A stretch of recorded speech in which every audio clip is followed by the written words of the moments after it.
I'm Meg Tucker with Cook with Meg, and today we are in the kitchen and we are going to make a really fun twist on regular, boring oatmeal. We are making baked, sweetened oatmeal in the oven, which packs an extra bit of sweetness as well as protein.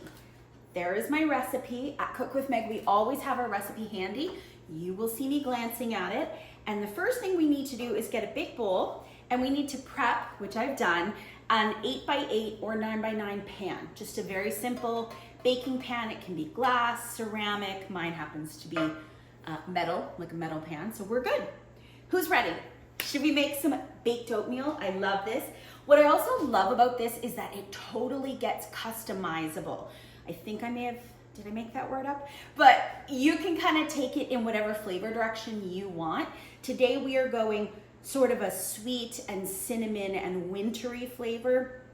You can absolutely add pieces of chunks of apple. You can use dried fruit. You can use a little bit of jam from the fridge. You can use some peanut butter or almond butter, but you literally can take this in a million directions. So let's start with the basics. We are preheating our oven to 350 degrees. It will beep at me and let me know when it's ready. In a large bowl, we're going to add 1.5 tablespoons of melted butter. You can use margarine, you can use coconut oil. And we're also going to add some syrup or brown sugar. You could also use this, which I have today, date syrup, which is going to kind of make the color a little bit darker, but I love that natural sweetness. So we're going to use a tablespoon. You can kind of eyeball this, technical term, date syrup. So sweet, so good. Almost tastes like a molasses, which by the way, you could also use molasses. And then we're going to add 1 large egg. Now I do have a whisk. And what I'm going to do first is just whisk together the little bit of date syrup with my melted butter to bring the temperature of the melted butter down just a little tiny bit. We want to make sure that we are not scrambling our eggs before we add in the oatmeal and get it to the oven. So there we go. We are whisking together 1 large egg in with some date syrup. You can use brown sugar, molasses, honey, maple syrup, and 1.5 tablespoons of melted butter. Now to this, we want to add 1 can of evaporated milk, which is 354 milliliters. Any kind of evaporated milk works. And what I love about using a can of evaporated milk, I use it in a lot of recipes. It's shelf stable, meaning it can just be hanging out in your pantry. It has a little bit of sugar, so there is a little bit of added sweetness to it. What I also love about evaporated milk is that it sort of mimics cream.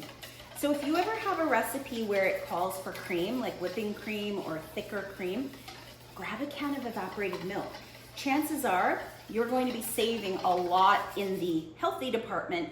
Whipping cream, just by example, is 33% milk fat. Evaporated milk, if you get a can that's a 2%, that's 2% versus 33.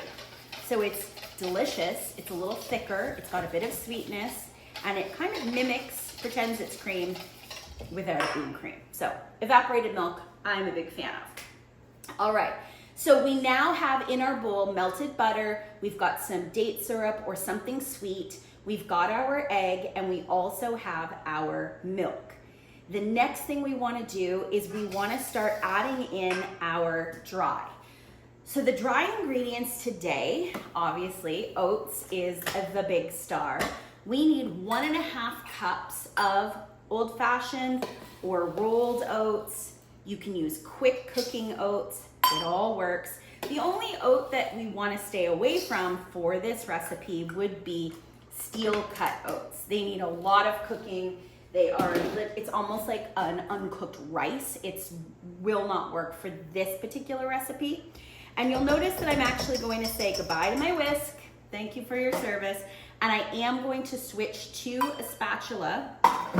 A spatula is way easier to get everything combined with. But we want to add a couple more ingredients. The first one is baking powder. Now, normally I am a big fan of mixing the dry ingredients separately, but I've got my oats kind of sitting on top. So I'm just gonna sprinkle a half a teaspoon of baking soda kind of over the top of this. We will have a lot of opportunity to make sure that this gets properly blended together.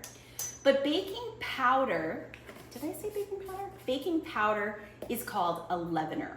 So a leavener is essentially an opportunity to help this puff up.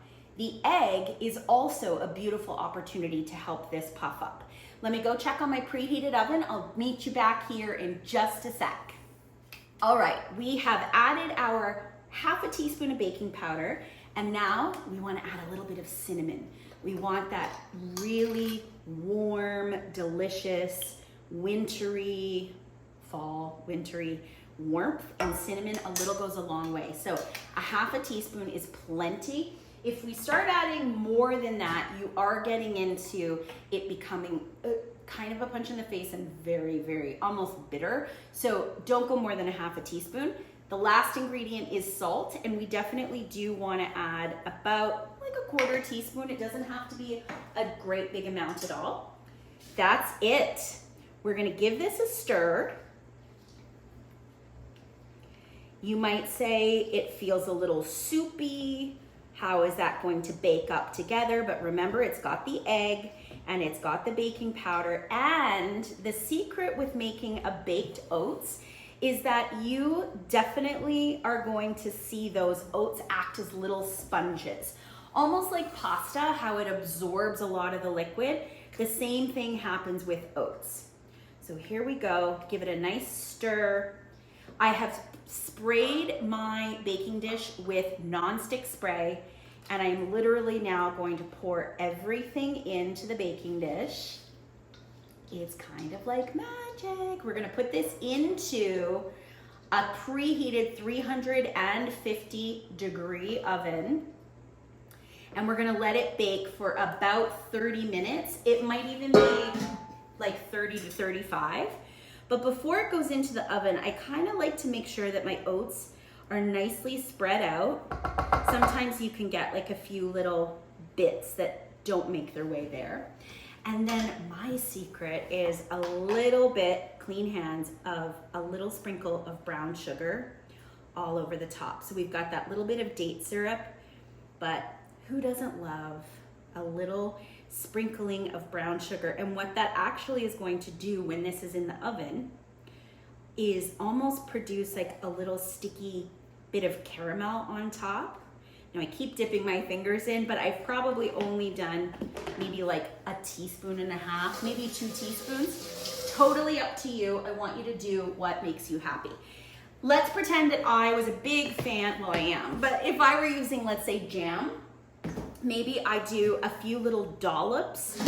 Ooh, hi. A few little dollops of jam throughout. So good. What if I really loved peanut butter or almond butter or ooh, decadent, like a Nutella? You could literally do a few little dollops throughout, and you could take either a tip of a sharp knife, or you could take a toothpick and kind of swirl it through. Jam swirled through oatmeal, baked oatmeal is amazing. So here you have it. I'll hold this up so you can see. It's already starting to soak into that beautiful rich custard that we made with our egg and our evaporated milk, and the baking powder is gonna make it all puff up. So we're going into an oven, uncovered, middle rack, 350 for about 30 minutes until golden brown. You can scoop this, or you can even sort of cut it and get it into your bowl. You can eat it with fruit on top. You can dribble a little bit more cream or milk. Yogurt's great, or just eat it on its own. I'll meet you back here as soon as this is golden and my whole house smells amazing. See you in a few. Welcome back. We have just taken our baked oatmeal out of the oven. This smells unreal. Now the brown sugar you can see sort of caramelized on top. We've got that cinnamon smell. Oh, I wish I say this every video, I say I wish you could smell it, but if you have also taken your baked oatmeal out of the oven with me, you know exactly what kind of smells are happening in the kitchen. So let's go and serve it. This isn't necessarily something that you have to wait to let cool. Obviously, you're going to want to take a beat before you take a bite, but all you do, you can cut it or you can scoop it. I like to just use like just a spoon here, put it into my bowl. It sort of becomes almost like a square, like a breakfast square. You can eat it with fruit on top. You can definitely add a little drizzle. I would probably add a drizzle of milk.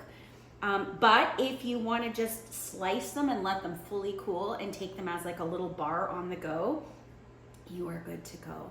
I don't want to burn myself, but I also really need to try this. So I think I'm going in. Look at the steam. It smells amazing.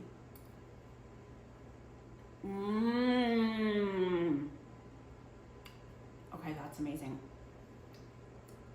You know what? The tablespoon-ish of the date syrup does not make this overly sweet at all. You can taste the little, I want to say you can taste a little bit of the egginess, but in a really delicious way. It just sort of gives it a bit of a custardy feel. I will absolutely be drizzling some milk on top of mine, maybe another little pinch of brown sugar, maybe a few sliced apples, but there you have baked oatmeal. Served warm, it crumbles. Served cold, it would almost thicken into like a little slab or a bar. I hope you enjoy making this twist on oatmeal.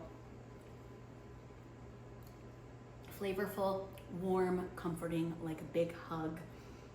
For more of me and these recipes, you can head to cookwithmeg.com. We teach classes, free classes every month, paid classes every month. And I hope that you enjoy making all these delicious, fun recipes. From my kitchen to yours, remember always, we are awesome.